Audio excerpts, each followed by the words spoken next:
Ladies and gentlemen, welcome to the show that covers all things marketing. The GSMC Marketing News Podcast gives you the latest marketing news, from what major businesses have planned for the coming year to the newest trends in advertising, from podcasts, digital and streaming, to the old standbys of radio, television, and billboards. Whether you're a marketing agent or a business trying to expand your brand, you've come to the right place. The GSMC Marketing News Podcast starts now.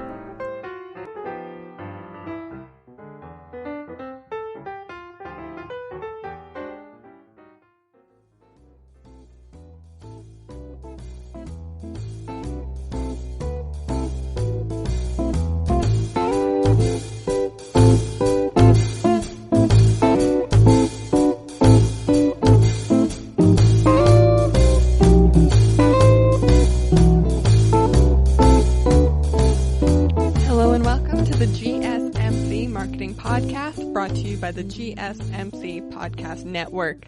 I'm your host, Mackenzie Jaquish, and thank you for joining me today. On today's episode, we are going to start off by talking about what's new in the marketing world, but later in the episode, stay tuned because we are going to be talking about celebrity marketing. So we're going to take a look at how they build their brand and also how you can use some of their ideas in your own company.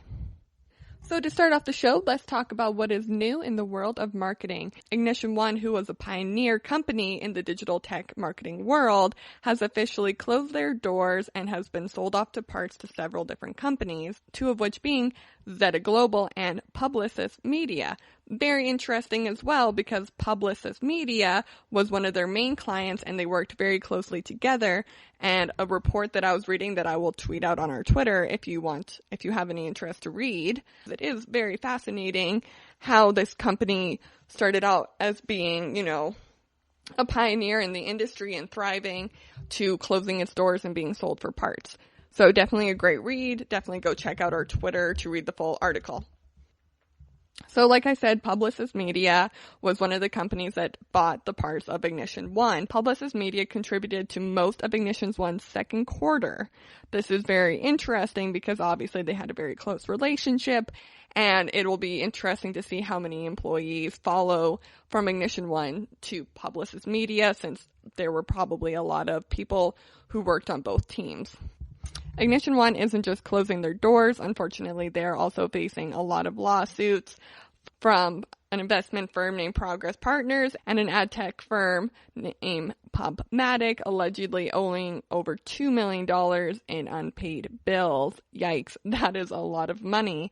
So definitely something to explore if you own a digital marketing firm. So what do you think of Ignition One closing their doors? I'm sure a lot of people listening to this podcast own marketing firms and they don't want them to be sold for parts like Ignition One.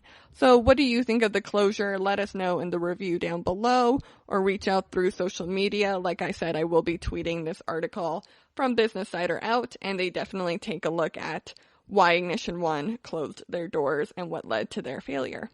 With 2020 ending, it is no wonder that we would take a look at what was the most popular social media platform for influencers.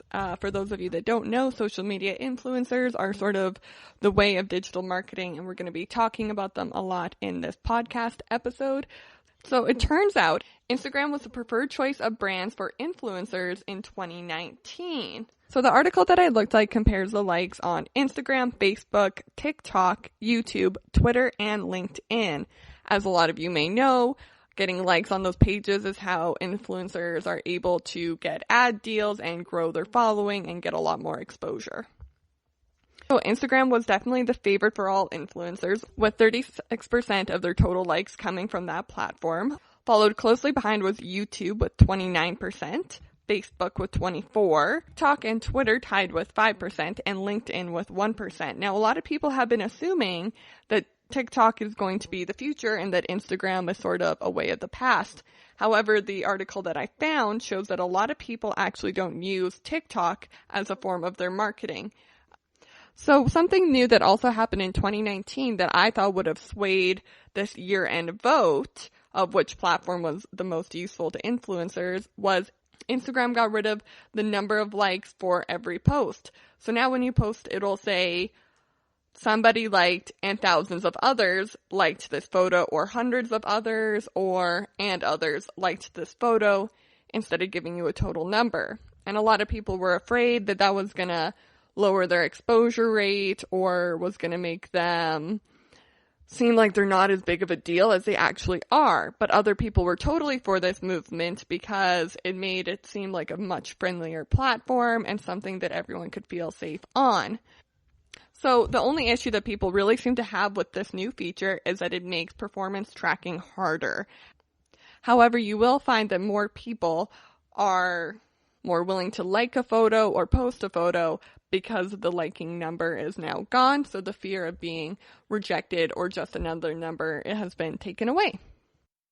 It is predicted that for 2020, Instagram will still be the number one platform for all influencers, and that could be due to brands really love using it to market through influencers.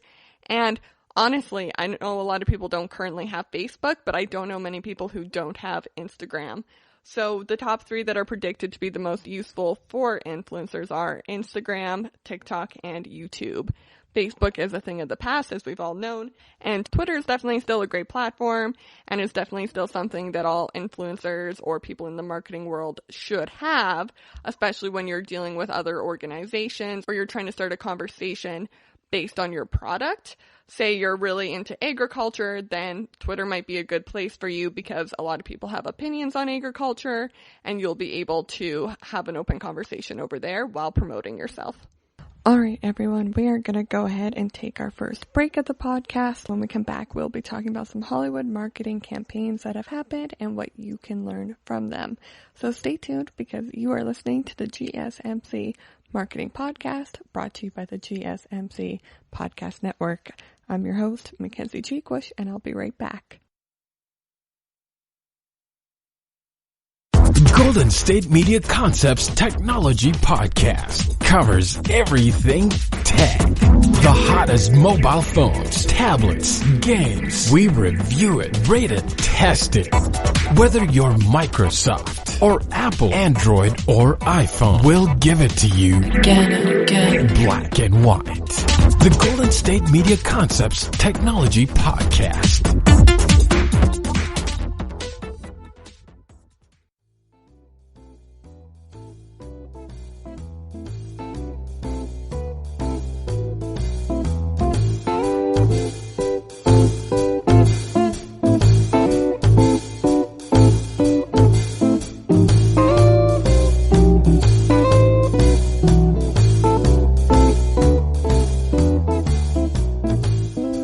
And welcome back to the GSMC Marketing Podcast, brought to you by the GSMC Podcast Network. Before the break, we were talking about all things new in the marketing world. We talked about Ignition One closing their doors and Instagram being the preferred choice for influencers and their marketing. Now that we are back from our break, I want to talk about the theme of today's episode, which is celebrity marketing. Now, obviously, I'm aware that celebrities have, multi-million-dollar marketing teams that put a lot of work and a lot of energy into creating an image for that celebrity. However, I think it's so interesting now, and why I want to take a look at it now, how creating the image has changed since we've brought social media into it. Because before social media was a part of the celebrity world, because it wasn't really a thing yet, we could only learn information about our favorite celebrities if we watched interviews with them or read articles about them in magazines. So all the information we got to see from our celebs was all very curated and proofread. It was very all behind closed doors. We didn't get to see an inside look into their lives. Now with social media, all we get is an inside look into their lives, right? Like people can figure out where these celebrities live and who they're dating and who they're friends with because they're posting photos on their social media accounts. Now, a lot of celebrities end up using these accounts fully for recreational use, really just so that they can post fun photos and videos of their family and their kids and get to share their lives with their fans. However, some celebrities, and the ones we'll be talking about in this podcast, use social media as the opportunity to promote themselves. The first celebrity who I want to talk about who really does this is Taylor Swift. Now, when I said the name Taylor Swift, a lot of you either rolled your eyes or a lot of you, maybe jumped up and cheered. The point being, everyone knows who Taylor Swift is. She even won an award that pronounced her the Artist of the Decade, which a lot of people can say, maybe she didn't deserve or maybe she really deserved. And I'm on the team that I think she did deserve it. Nothing to do with her music, if I like it or not. But there hasn't been a period over the past 10 years where she wasn't in the news. So that's what I want to talk about today. How Taylor Swift is able to stay in the media, stay relevant, and produce her content for her fans while keeping her private life private. And I want to talk about it in the way of, we'll go over what she does, but I also want to talk about it in the way of how you can use it for your company. Now, obviously, I understand that not all of you are pop stars, and probably actually none of you are pop stars, but there are some marketing lessons we can take from Taylor Swift. And I think it'll be very interesting to take a look inside of her marketing world and her marketing techniques.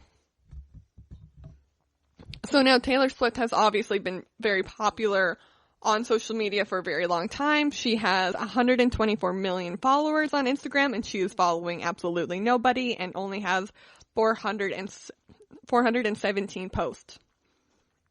So why does she have such a big following on social media? Well, we can make it very simple and say that she has such a big following because her music is popular and she has a lot of fans.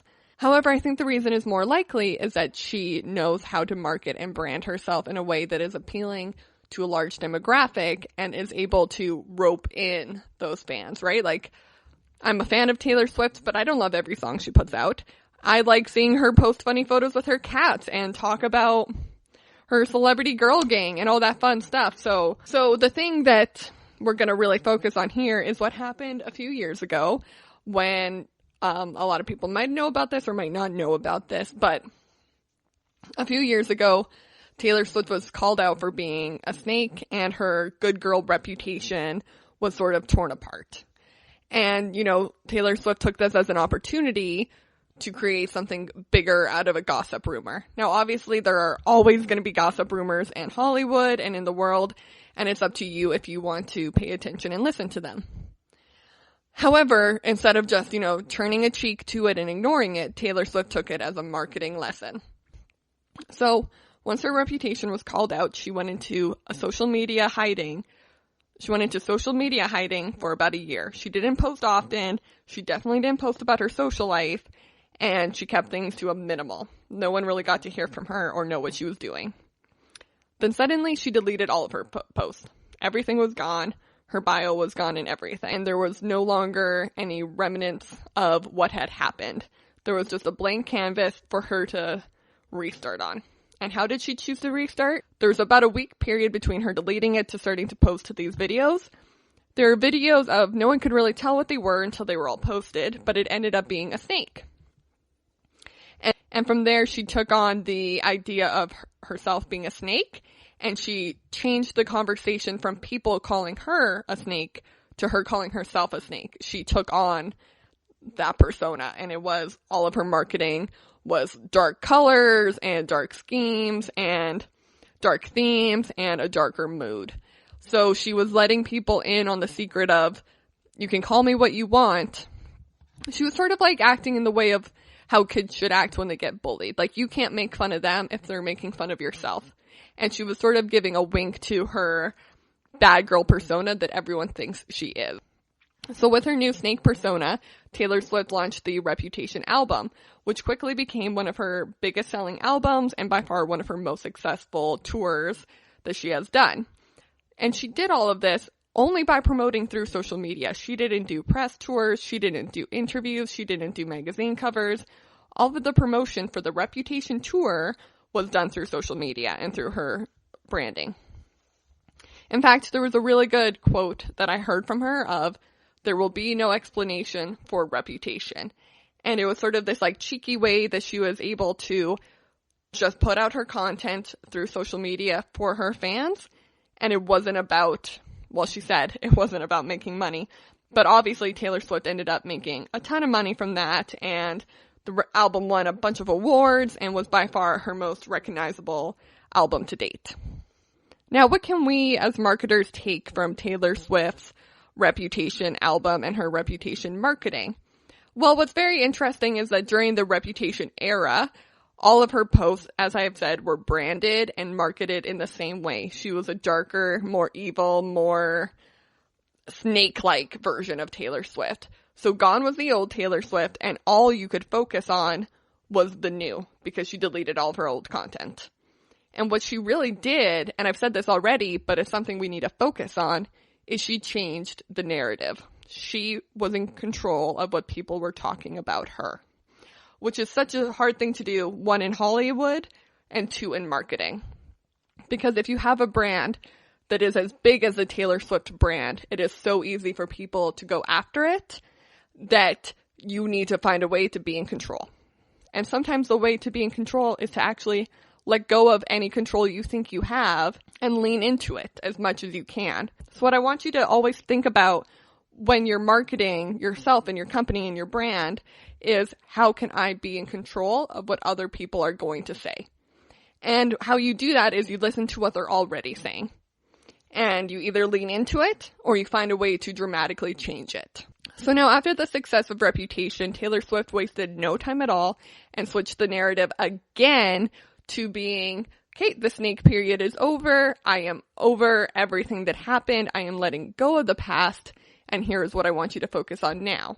And suddenly her social media, you can actually tell if you go through her Instagram and you scroll back, it went from being this dark and moody, mysterious thing and turning into a light, pretty, and pink pastel version of herself again, and her being happy, and her posting about her happy life and her happy cats, and listen to my happier music now.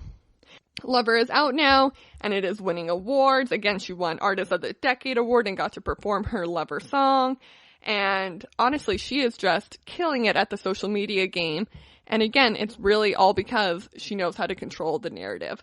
So when you are producing your social media, make sure the theming is always together and that you control the narrative. So what do you think of Taylor Swift and her marketing? Make sure you leave a review down below of this episode and let me know your thoughts on it, or reach out through social media because I would love to hear your thoughts. Okay, we're going to go ahead and take a short break from the podcast, but when we come back, we are going to be talking about another celebrity's marketing and how they use it to promote their upcoming projects and how they use their social media to grab the attention of their fans. So stay tuned because you are listening to the GSMC Marketing Podcast, brought to you by the GSMC Podcast Network. I'm your host, Mackenzie Jaquish, and I will be right back. Tired of searching the vast jungle of podcasts? Now listen close and hear this out. There's a podcast network that covers just about everything that you've been searching. Hey! The Golden State Media Concepts Podcast Network is here. Nothing less than a podcast bliss with endless hours of podcast coverage. From news, sports, music, fashion, cooking, entertainment, fantasy, football, and so much more. So stop lurking around and go straight out to the Golden State Media Concepts Podcast Network. Guaranteed to fill that podcast itch. Whatever it may be. Visit us at www.gsmcpodcast.com. Follow us on Facebook and Twitter, and download us on iTunes, SoundCloud, and Google Play.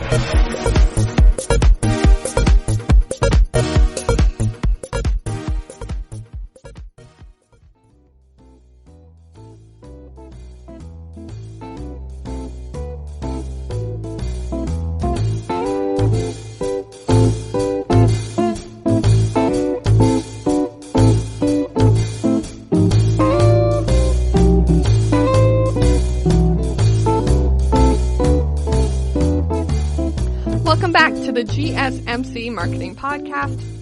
I'm your host, Mackenzie Jaquish, and before the break, we were talking about the one and only Taylor Swift. And you might be wondering, why were we talking about Taylor Swift on a marketing podcast? Well, we were talking about how she uses her social media as a marketing tool and gets her fans to really feel more connected with her while controlling the narrative. So now that we're back from our break, what I want to talk about is not a pop star per se, but so now we're going to be talking about a famous actress and her marketing, and the actress is Blake Lively. And you might be wondering why Blake Lively. She doesn't seem to have the same reputation as Taylor Swift when it comes to being in the public eye or really needing to create a brand for herself. And you're absolutely right. Blake Lively does not have a brand. She does not have a brand she needs to promote in the same way Taylor Swift does. However, Blake Lively does have projects she needs to promote.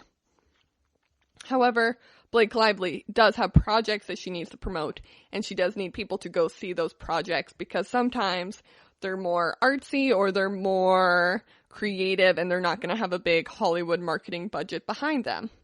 So to promote these projects, Blake Lively often leans on her social media following. Currently, Blake Lively has 26 million followers on Instagram who all, you click on any of her posts and you'll see like thousands and thousands of comments. People are interested in her content. And that's because, for one, she definitely posts a lot about her famous celebrity relationship with husband Ryan Reynolds, who a lot of you might know is Deadpool, and they post about that a lot. Or she posts about like her fashion trends and all this, which makes her have a lot of popular content on her Instagram to begin with. People like going on there and seeing her very glamorous life. So Blake Lively knows this, and she knows that her posts have a lot of engagement and a lot of people are always interacting with her content. So she took advantage of that, and I don't mean it in a negative way. I'm not putting a negative context on it, but she did take advantage of the fact that her fans like interacting with her content. She was aware of that, and she, I don't know if it was her idea, but whoever is controlling Blake Lively's Instagram came up with the idea of, let's get the fans involved in promoting your project for you.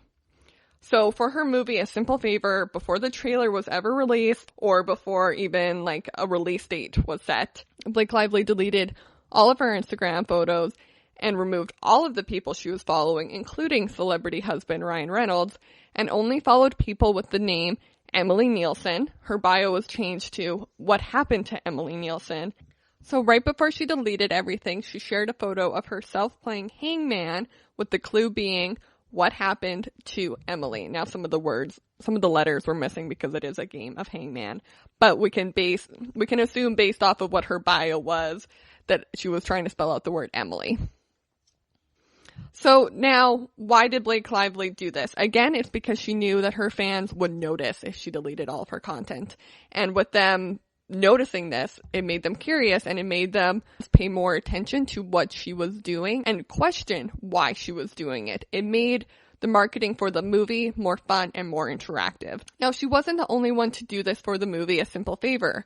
Again, it should be known that A Simple Favor is a mystery movie, so there was definitely an aspect of let's make the marketing a little more mysterious.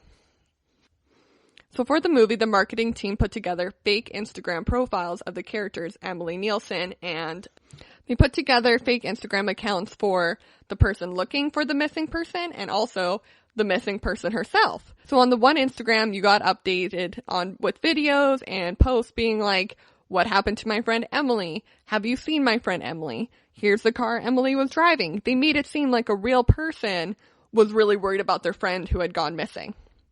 And through that, if you went through that person's follower list and you went through the post that they were tagged in, you were able to find Emily Nielsen's Instagram profile that they had created for the movie. And you were able to track her down and try to find her. And the whole goal was, if you could figure out where Emily was, you solved the movie.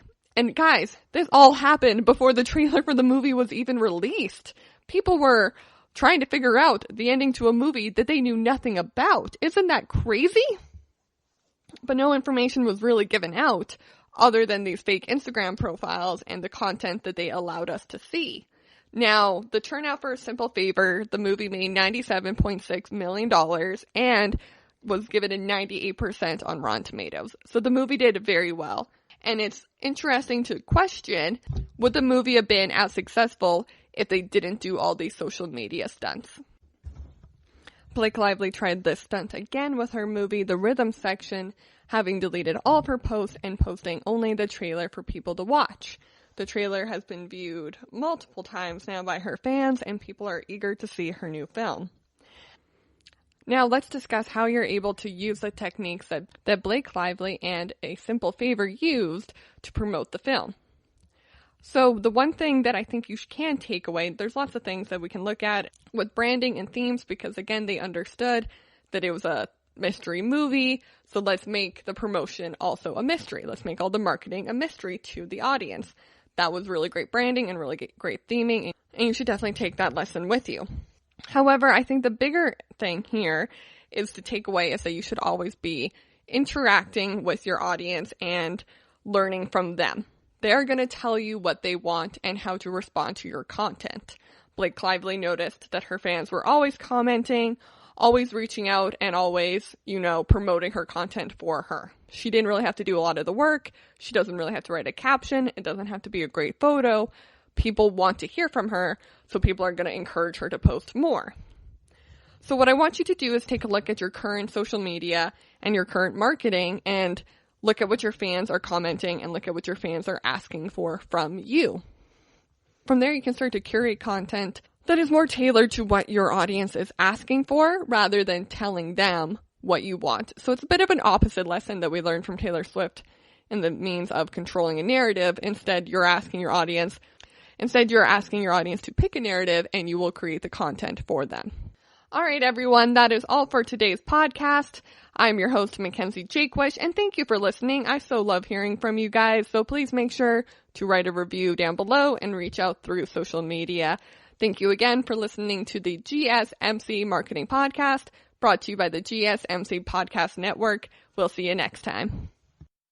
You've been listening to the GSMC Marketing News Podcast, part of the GSMC Podcast Network. You can find this show and others like it at www.gsmcpodcast.com. Download our podcasts on SoundCloud, Stitcher, and Google Play. Just type in GSMC to any podcast app and you'll find all of the shows from the GSMC Podcast Network. From movies to music, from sports to entertainment, from business news to weird news, you'll find it all on the GSMC Podcast Network. You can also follow us on Twitter and Facebook. Thank you, and we hope you have enjoyed today's program.